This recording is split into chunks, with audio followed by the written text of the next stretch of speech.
Hello all, this is Homer. I am really excited about this particular discussion. I have to admit I have not used in quite a long time the electronic vocabulary tools. One of the reasons is for the students that I'm teaching right now. At the community college level, these are the ESL students in 052. It's the preliminary class for them to take before moving into English 101. And they range anywhere in age from 18 to about 55. Some are directly out of high school and have lived in the United States for some time. Others of them are older students that are attempting to go back to school and have not been in a traditional educational system in a long time. So I think some of these technology applications to help with vocabulary will be most important. The first I want to discuss was the Hemingway app. I really liked that one. As I put in the text, it was interesting to get the results back that there were many sentences that were deemed difficult to understand in the text. The backside was that the reading level was only an 8th grade reading level. I'm not too concerned about that right now because I want to use it as an example and focus on those sentences that were difficult to understand.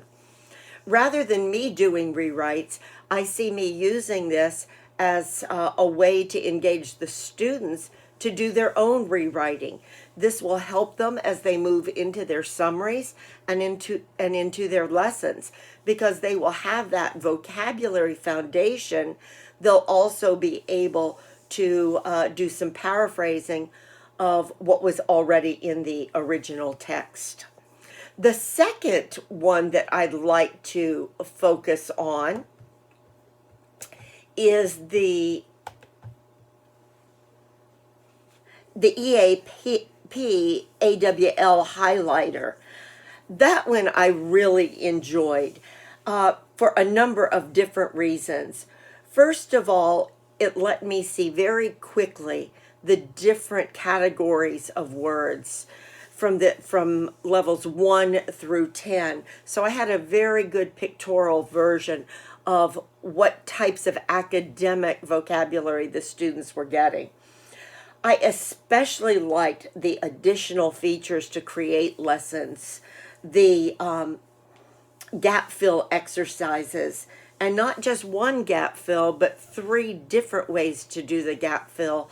To do it from basically just the vocabulary itself, from also word groups and head words. So I can switch it up, and I can not only deal with vocabulary per se, but I also can deal with grammar points on it.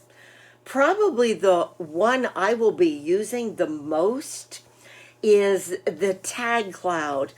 I've mentioned using Wordle. I am so glad that this has the tag word aspect of it. I like to do those word visuals in my pre-reading activities, during my reading activities, and then to come back around in the after reading activities. And I think this is, it's first of all, it's not contrived words, it's words that are actually in the text. So the students will be able to see immediately the words that will be important for them to know.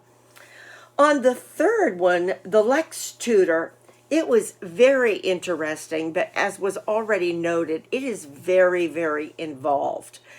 It's not that I did not like it. I just think for my specific needs at this particular point, it gave me more information than I needed to know.